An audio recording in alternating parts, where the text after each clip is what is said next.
चलिए स्टार्ट करते हैं अपना आज का लेक्चर। पॉलिनोमियल्स क्या होते हैं और किस तरीके से हम पॉलिनोमियल्स को डिफाइन करते हैं, ये तमाम बातों पर बेटा जो चर्चा है वो चर्चा हमने की थी क्लास 9th में।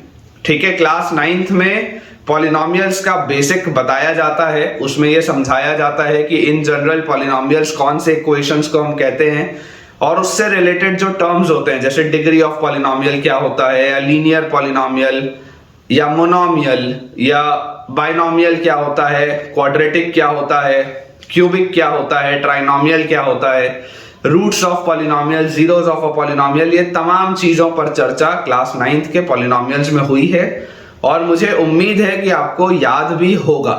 लेकिन क्योंकि मैं अवगत हूं और मुझे पता है कि आप लोग उतने ईमानदारी से पढ़ते नहीं है, ठीक है, तो मुझे ये भी चीज की जानकारी है कि आप में से कई सारे बच्चों को ये सब का थोड़ा भी आइडिया नहीं होगा, या वो बोल रहे होंगे कि सर हम तो भूल चुके हैं, हमको दोबारा से करा दो। तो बिल्कुल घबराइए मत, मैं आज के इस लेक्चर में जो जो चीज क्लास 9th की आपको 10th में काम आने वाली है वो सारी चीजें बोलते जाऊंगा और आप समझते भी जाइएगा। और कहीं पर भी अगर आपको डाउट आए तो या तो आप रिवाइंड करके दोबारा सुनिएगा या कमेंट सेक्शन में पूछ लीजिएगा। गारंटी मैं आपको दे रहा हूं, मैं आपको रिप्लाई भी करूंगा और आपके डाउट्स को क्लियर भी करूंगा। तो बेटा देखिए, सबसे पहले पॉलिनोमियल्स होते क्या हैं। तो पॉलिनोमियल्स ऐसे अलजेब्रिक इक्वेशंस होते हैं, ऐसे अलजेब्रिक एक्सप्रेशंस होते हैं। अलजेब्रा मतलब जहां पर एक्स वाई वाले टर्म्स हो जिनका कोई भी पावर हो, है ना, x की पावर 3, y की पावर 2 या x की पावर 1/2, y की power 1/3। Algebra is this thing, ठीक है। अलजेब्रिक एक्सप्रेशन में कोई भी वेरिएबल हो सकता है, कोई भी उसका पावर हो सकता है। लेकिन जब हम बात करते हैं पर्टिकुलरली पॉलिनोमियल्स की, तो पॉलिनोमियल्स ऐसे अलजेब्रिक एक्सप्रेशंस होते हैं जिसमें वेरिएबल के पावर में आपको सिर्फ होल नंबर मिले, ठीक है। वेरिएबल के पावर में कभी भी कोई फ्रैक्शनल पार्ट नहीं आना चाहिए, वेरिएबल के पावर में हमेशा होल नंबर होना चाहिए, मतलब कि 0 से लेकर इनफाइनाइट तक, ठीक है। सिर्फ होल नंबर्स अगर होंगे तो वैसे जो अलजेब्रिक एक्सप्रेशंस होते हैं हम उन्हें पॉलिनोमियल बोलते हैं। और उनमें जो काम की चीजें मैं अभी आपको देखिए एक एक करके समझाते जाता हूं।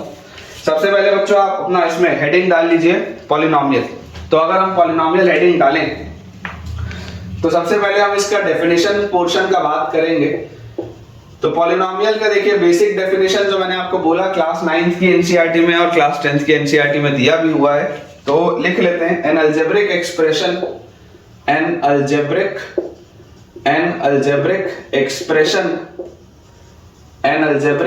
Expression in which powers of variable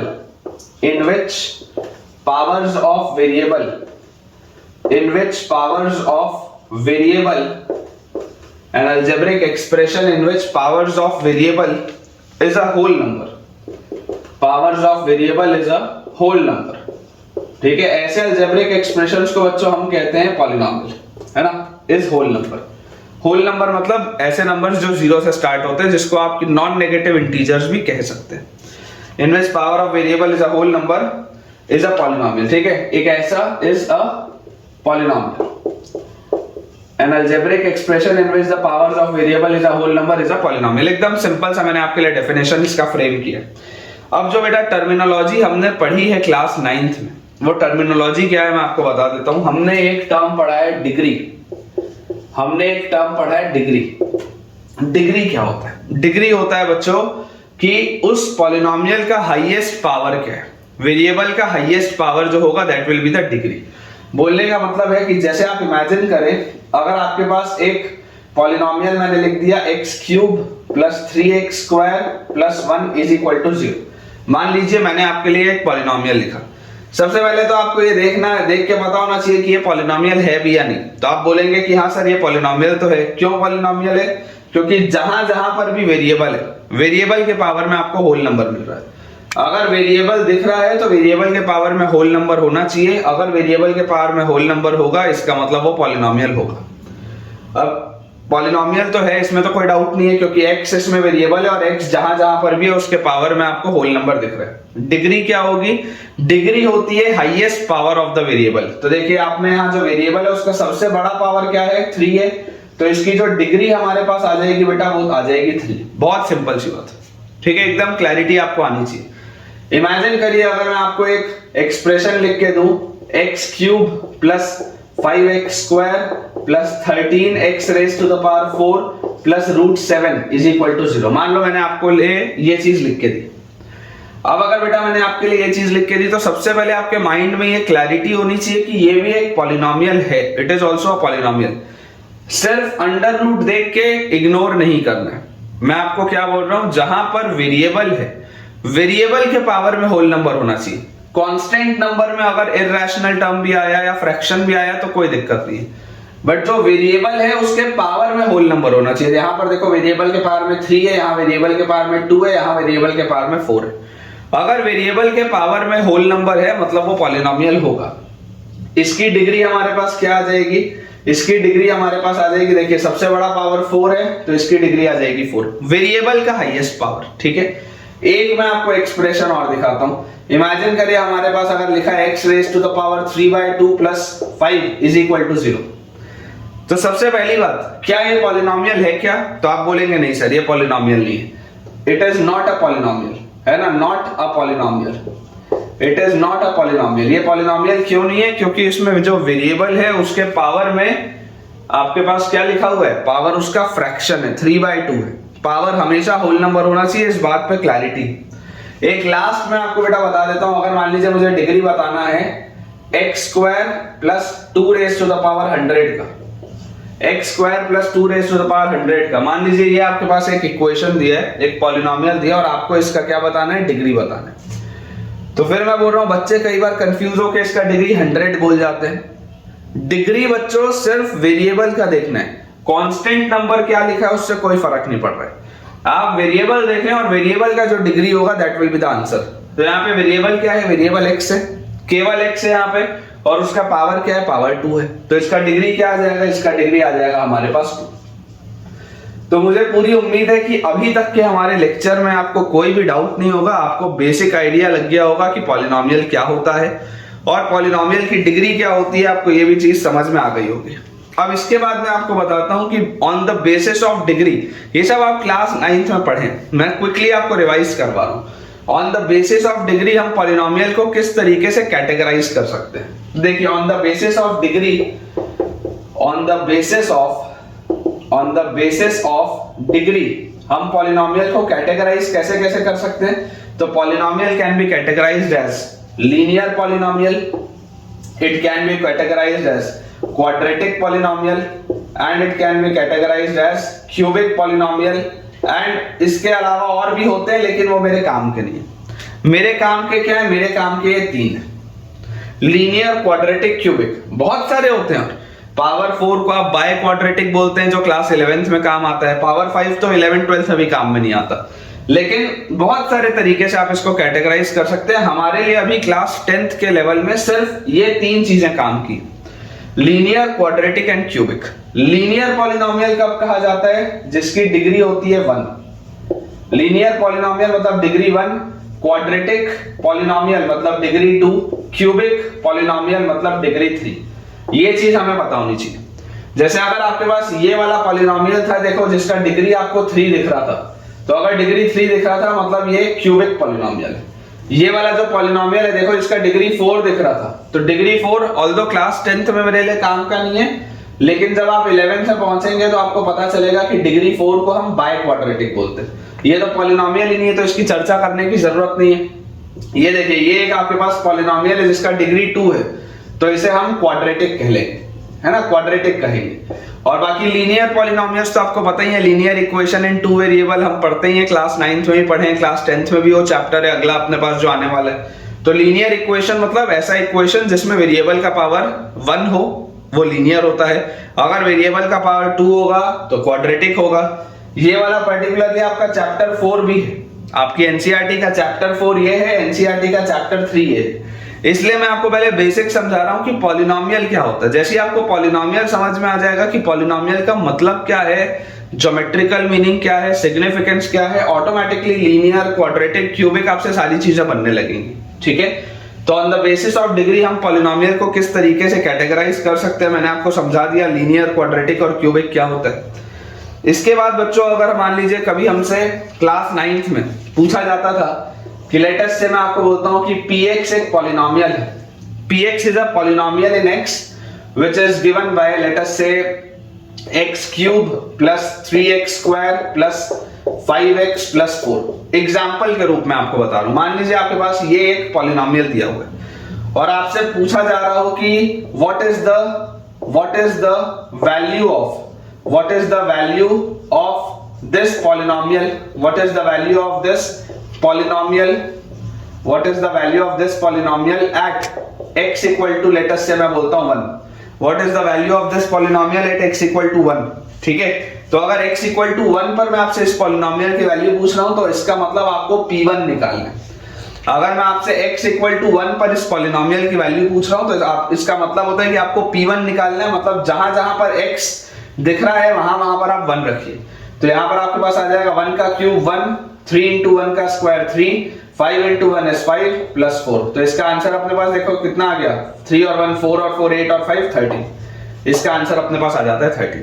ठीक है, मान लीजिए अगर मैं आपसे बोल दूं कि what is the value of this polynomial at x equal to 2, तो अगर x equal to 2 पे मैं निकालने बोलूंगा तो p2 निकलेगा।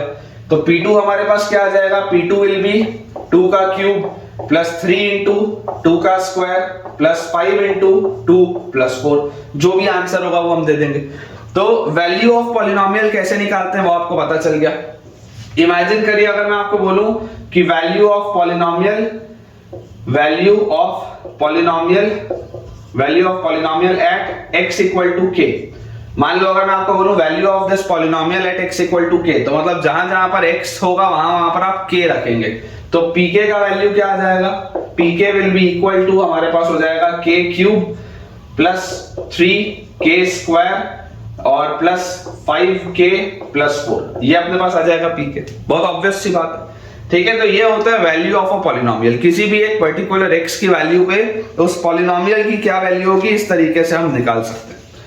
इसके बाद जो हमने टॉपिक पढ़ा था क्लास 9th में, that was zeros of a polynomial. Zeros of a polynomial class 9th का अगला टॉपिक था जीरोस ऑफ अ पॉलिनोमियल। तो जीरोस ऑफ अ पॉलिनोमियल क्या होता है, जीरोस ऑफ अ पॉलिनोमियल का मतलब होता है x की वो वैल्यू जिससे कि पॉलिनोमियल की वैल्यू 0 हो जाती है ना। The value of x at which the value of the polynomial become 0।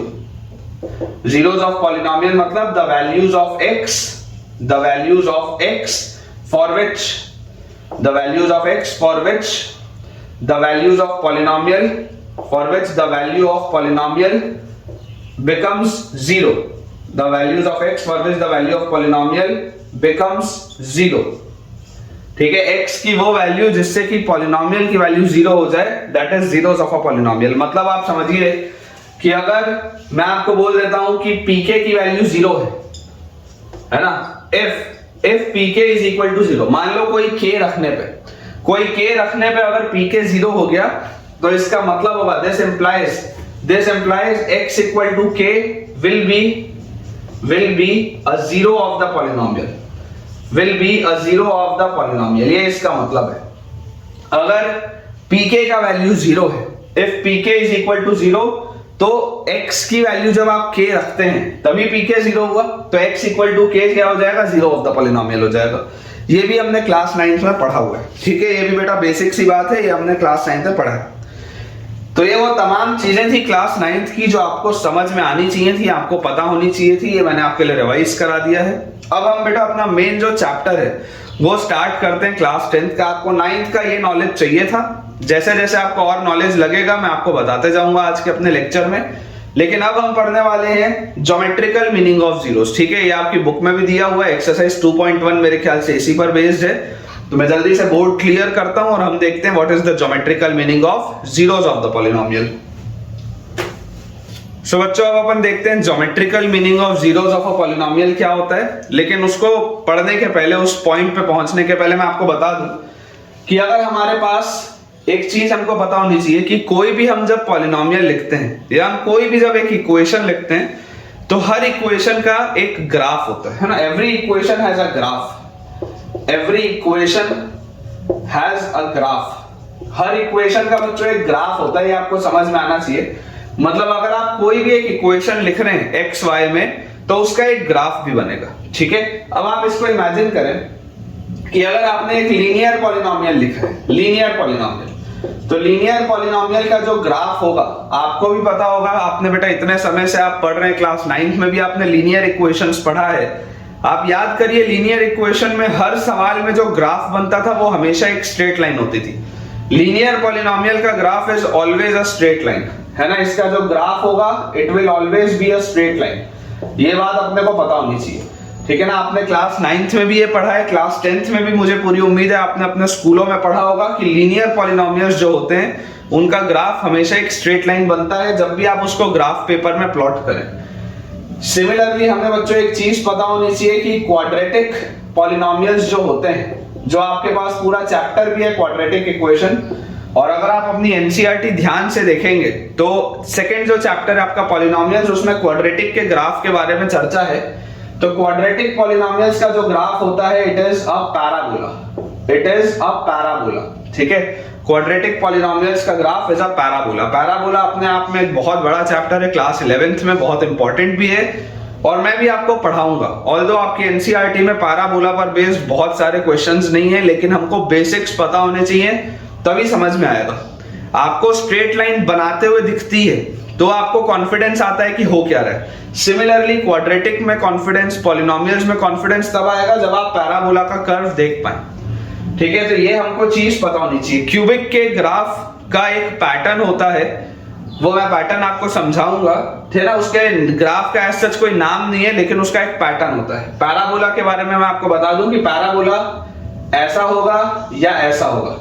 Class 10th तक आपके लिए यही काम का है कि पैराबोला या तो इस तरीके से होगा या तो ऐसा होगा, मतलब या तो सीधा यू होगा या तो उल्टा यू होगा। पैराबोला आपके लिए अभी क्लास 10 तक इतना ही है। क्लास 11th में जब आप पहुंचेंगे तो पैराबोला ऐसा ऐसा भी बनने लगेगा क्लास 11th में, लेकिन अभी मेरे लिए काम का नहीं है, इसलिए मैं इसको नहीं बताऊंगा। मेरी एनसीईआरटी में, क्लास 10th की एनसीईआरटी में ये दो पैराबोलास दिए हुए हैं। अगर आप ध्यान से देखेंगे तो चैप्टर 2 में आप ध्यान से पलटा के देखिए तो ऐसे वाले आपको ग्राफ दिखेंगे, इसलिए मैं इसका जिक्र आपके लिए करूंगा। क्यूबिक का जो ग्राफ होता है, क्यूबिक पॉलिनोमियल का भी बच्चों जो ग्राफ होता है उसका एक पैटर्न होता है ना, एक प्रॉपर उसका पैटर्न होता है। उसका अलग से कोई नाम तो नहीं है, लेकिन एक प्रॉपर पैटर्न होता है कि क्यूबिक का ग्राफ या तो ऐसा होता है या तो क्यूबिक का ग्राफ ऐसा होता है। मतलब ऐसे उठेगा गिरेगा उठेगा, या गिरेगा उठेगा गिरेगा, इस तरीके का रहता है ना। या तो इस पैटर्न का होता है या इस पैटर्न का होता है। इस पे अभी चर्चाएं अपन करेंगे, आप बिल्कुल इसके लिए निश्चिंत रहिए। मैं आपको सारी की सारी चीजें बेटा समझाऊंगा, बढ़िया से एक्सप्लेन भी करूंगा। पहले अपन थोड़ा सा आगे बढ़ते हैं अपने चैप्टर को लेके। जो काम की चीजें पहले मैं आपको वो बता देता हूं। आप इसमें बेटा देखिए, ऑब्जर्व इस बात को करिए कि स्ट्रेट लाइन की जब हम बात करते हैं तो एक स्ट्रेट लाइन किस किस तरीके से आप बना सकते हैं। तो अगर हम ऑब्जर्व करें तो हमारे पास स्ट्रेट लाइन ऐसी वाली हमने बना के देखी होगी कार्टेशियन प्लेन, है ना। ऐसी वाली स्ट्रेट लाइन हमने बना के देखी होगी कार्टेशियन प्लेन में। ये स्ट्रेट लाइन कहीं पर भी हो सकती है, ये इस साइड में कहीं पर भी हो सकती है। सिमिलरली ऐसी वाली भी हमने स्ट्रेट लाइन बच्चों देखी होगी कार्टेशियन प्लेन में, ये कहीं पर भी हो सकती है ना। ये और ऊपर और नीचे कहीं पर भी हो सकती है, इसमें कोई डाउट नहीं है। सिमिलरली अगर हम और बात करें तो देखो स्ट्रेट लाइन ऐसी भी हो सकती है which is parallel to y axis, ऐसी वाली भी स्ट्रेट लाइन हो सकती है आपके पास, है ना। if this is your y axis and this is your x axis, तो इस तरीके की भी स्ट्रेट लाइन आपके पास आ सकती है ना। this straight line is parallel to y axis, this straight line is parallel to y axis, है ना। this straight line will be of the form x equal to constant। अभी आप सिर्फ इसको लिख के रखिएगा, मैं आपको समझाऊंगा जैसे अपन थोड़ा आगे बढ़ेंगे तो।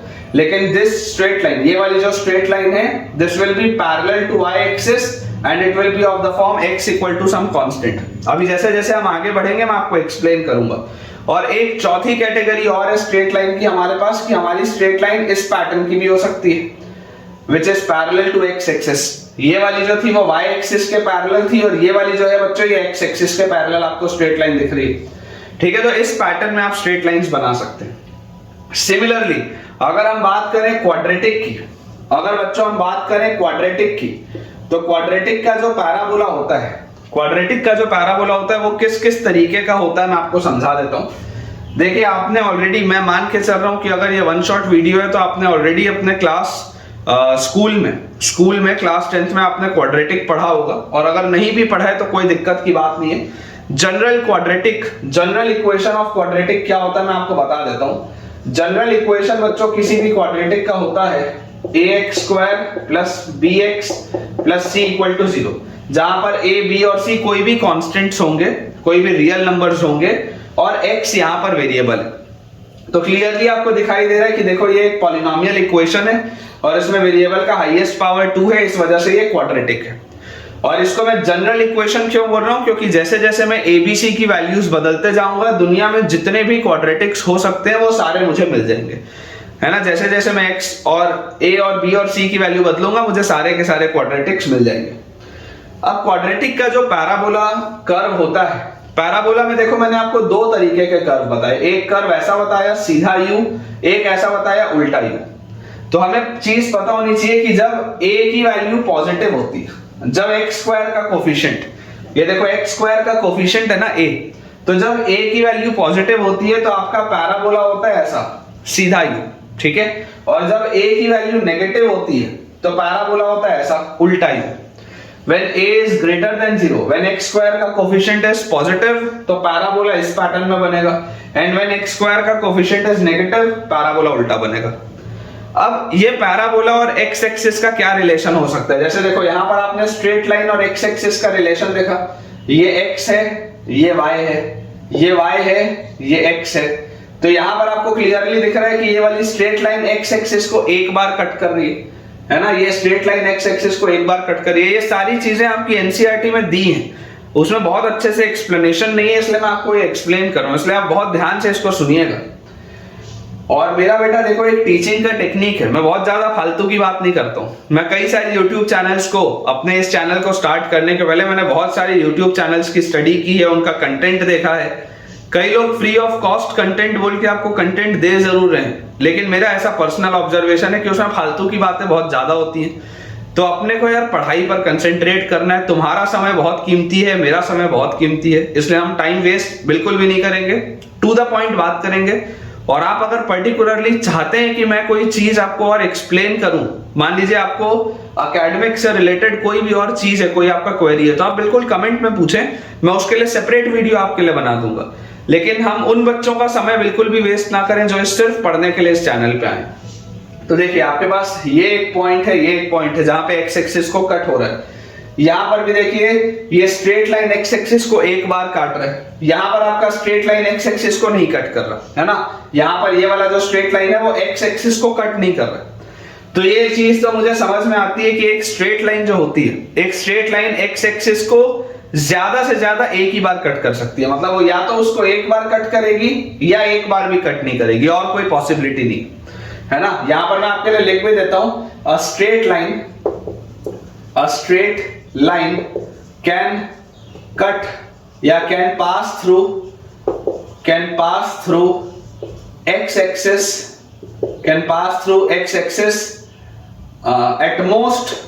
एट मोस्ट वंस, मतलब ज्यादा से ज्यादा एक ही बार पास कर सकते हैं, एक से ज्यादा बार नहीं।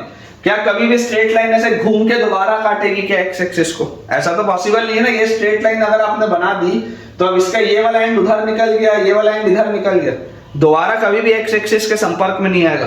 अरे घूम के थोड़ा आ जाएगा यार, समझ रहे हो? घूम के ये वाला ग्राफ आता है, स्ट्रेट लाइन थोड़ा आती है, स्ट्रेट लाइन तो निकल गई, ठीक है।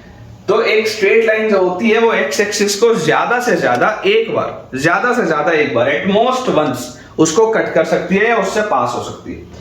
अगर हम बात करें यहां पर देखिए पैराबोला की, तो पैराबोला में आप इस बात को समझिए कि पैराबोला और एक्स एक्सिस में कितने तरीके से संपर्क हो सकता है। तो यार मैं आपके लिए देखिए ये पैराबोलिक कर्व बना रहा हूं, ये पैराबोला आपका एक्स एक्सिस को ऐसा हो सकता है कि दो बार इंटरसेक्ट कर रहा हो, ठीक है। इस तरीके की एक पॉसिबिलिटी हो सकती है कि ये पैराबोला एक्स एक्सिस को दो बार इंटरसेक्ट कर रहा हो। फिर ऐसा भी हो सकता है कि ये पैराबोला एक्स एक्सिस को टच कर रहा हो, यहां पर इंटरसेक्ट कर रहा है, यहां पर टच कर रहा है, मतलब बस ये उसको छू के चला गया, केवल छू के चला गया, ठीक है। ये पॉसिबिलिटी हो सकती है। या ऐसा हो सकता है कि पैराबोला और एक्स एक्सिस में कोई लेना देना नहीं है, पैराबोला अपनी दुनिया में खुश है और ये एक्स एक्सिस अपनी दुनिया में खुश है। यही तीन पॉसिबिलिटीज हो सकती हैं माउथ ओपनिंग अपवर्ड्स पैराबोला के लिए। ए ग्रेटर देन 0 वाले को हम बोलते हैं mouth opening upwards parabola.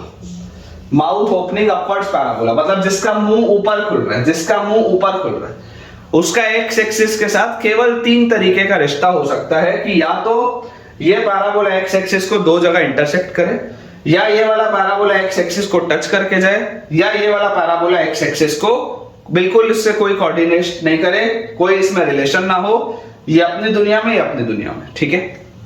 Similarly अगर हम बात करें माउथ ओपनिंग डाउनवर्ड्स पैराबोला की, तो माउथ ओपनिंग डाउनवर्ड्स पैराबोला में मुझे दिखाई देता है कि एक्स एक्सिस अगेन आपके पैराबोला को 2 जगह इंटरसेक्ट कर सकता है ना। इट इज पॉसिबल कि वो इसको 2 जगह इंटरसेक्ट करे एक्स एक्सिस को। ऐसा हो सकता है कि एक्स एक्सिस इसको टच करता हुआ जा रहा हो, इट इज ऑल्सो पॉसिबल, है ना। इट इज ऑल्सो पॉसिबल कि एक्स एक्सिस इसको टच करता हुआ जा रहा हो, या ये भी हो सकता है कि एक्स एक्सिस और इस पैराबोला का कोई लेना देना ना हो, ये वाला पैराबोला अपनी दुनिया में और एक्स एक्सिस अपनी दुनिया में। तो ये 3 ही पॉसिबिलिटीज हैं। तो यहां पर भी देखिए अब अपन क्या बोल सकते हैं कि अ parabola can pass through x-axis at most twice, मतलब ज्यादा से ज्यादा 2 बार ही पास हो सकता है। एक पैराबोला एक्स एक्सिस के साथ ज्यादा से ज्यादा 2 बार ही रिलेशन में आ सकता है, अदरवाइज 2 से कम होगा। मैक्सिमम हो सकता है 2 से ज्यादा कभी नहीं होगा। या 2 हो सकता है, या 1 हो सकता है, या 0 हो सकता है, या 2 हो सकता है, या 1 हो सकता है, या 0 हो सकता है। एक पैराबोला का और एक्स एक्सिस का इतने ही बार संपर्क हो सकता है, इधर 2 बार होगा, या 1 बार होगा, या बिल्कुल 0 बार होगा, उससे ज्यादा बार नहीं, उससे कम बार नहीं। वैसे स्ट्रेट लाइन में आपने देखा कि एक स्ट्रेट लाइन का एक्स एक्सिस के साथ केवल एक ही बार मैक्सिमम संपर्क हो सकता है, या तो 1 बार होगा, या 1 बार भी नहीं होगा, या 1 बार होगा, या 1 बार भी नहीं होगा, या 1 बार होगा, या 1 बार भी नहीं होगा, ठीक है। तो ये एक इंपॉर्टेंट पॉइंट है, इसको मैं क्यों लिखा रहा हूं अभी मैं आपको समझाता हूं। बेसिकली आपकी एनसीईआरटी में ना एक रिमार्क लिखा है, उस रिमार्क को समझाने के लिए मैं ये पूरी कहानी आपको बताया। इस पैटर्न में एनसीईआरटी में एक्सप्लेनेशन नहीं, सिर्फ आपको एक रिमार्क लिख दिया गया है। मैं आपको उस रिमार्क को अच्छे से समझाना चाहता हूं क्योंकि उसमें से सवाल बनते हैं, है ना। बहुत इंपॉर्टेंट कंसेप्ट है बच्चों ये, इसलिए मैं इसको देखो पूरा आपके लिए बना दिया हूं। एक स्ट्रेट लाइन जो है वो एक्स एक्सिस से ज्यादा 1 बार पार हो सकती है, और एक पैराबोला जो है वो एक्स एक्सिस से ज्यादा 2 बार, 2 से कम भी होगा, यहां पर भी 1 से कम भी होगा, लेकिन 1 से ज्यादा कभी नहीं हो सकता, और यहां पर 2 से ज्यादा कभी नहीं हो सकता। बहुत इंपॉर्टेंट चीज है, आप एक बार इसको अच्छे से नोट करें।